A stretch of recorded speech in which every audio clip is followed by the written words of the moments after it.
Content creator Firoz আলীকে চেনে না এমন কেউ নেই যে তৃণমূলের দুর্নীতিগুলোর মানুষের চোখে দেখিয়ে দেখিয়ে যে ভাইরাল হয়েছে, এবং তার বিধানসভায় খুদ তৃণমূল হেরে গেছে, পশ্চিমবাংলা থেকেও তো হেরে গেছে। এর পিছনে ওর অবদান আছে কি জানি না।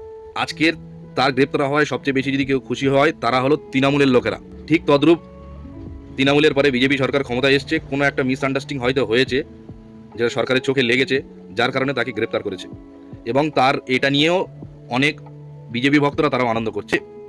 ভাই, নিজের বিবেকে একবার ভেবে দেখো, যে মানুষটা এতদিন তৃণমূলের দুর্নীতিগুলো তুলে কথা বললো, আজকের বিজেপির কোনো এক ভুল ধরে সে কথা বলেছে, এটাই কি তার অন্যায়? বিজেপির ভুল হয়েছে তা নিয়ে বিজেপির বহুত লোকের অবজেকশন করছে যে আমরা এই সরকার ক্ষমতা নিয়ে এলাম, এটা ঠিক নয়, এটা ঠিক নয়, এটা ঠিক নয়। তদ্রূপ ফিরোজ আলীও একটা ভিডিও করেছে, যদিও এমন কিছু যদি আপত্তিকর থাকতো, যে মানুষটা সবসময় সত্য হয়ে কথা বলে, অন্যায়ের প্রতিবাদ করে, তাকে এইভাবে না সাজে দিয়ে প্রশাসনিক লোক তাকে পার্সোনালি থানাতে ডেকে নিয়ে গিয়ে বলতে পারতো তোমার এটা এই ভিডিওটা করা ঠিক হয়নি, তুমি এটা ডিলিট করে দাও। আজকের সমাজে বহু অপরাধী চারিদিকে ঘুরে বেড়াচ্ছে, তাদের কেউ আঙুল তোলে না। কতগুলো চোর রাতারাতি দল পাল্টে অন্য দলে চলে যাচ্ছে, যারা হাজার হাজার কোটি টাকার দুর্নীতির মধ্যে মানুষকে লুটে পুটে খেয়েছে, তাদের হয়েও কেউ কথা বলে না। আজকে যে অন্যায়ের প্রতিবাদ করছে সে জেলে চলে গেল। কয়েকদিন আগে ভরত তেওয়ারি এনকাউন্টার হয়ে গেল, যদিও আগ্নেয়াস্ত্র নিয়ে ঘোরা এটা ভুল অপরাধ, কিন্তু তার জন্য কি এনকাউন্টার?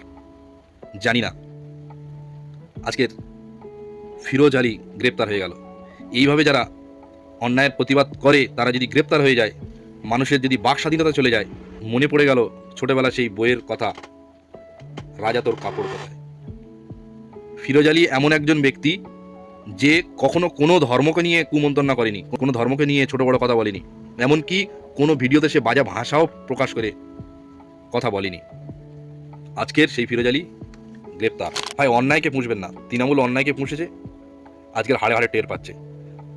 আপনি বিজেপির লোক হচ্ছেন, বিজেপি করুন, আপনার ব্যাপার, বাট অন্যায়কে পুষবেন না। এর আগে সিপিএমও অন্যায়কে পুষেছে, তার জবাব সেও পেয়েছে। শুধু রাজনীতির মধ্যে নয়, আপনার নিজের ঘরের অন্যায়কে আপনি প্রাধান্য দেবেন না।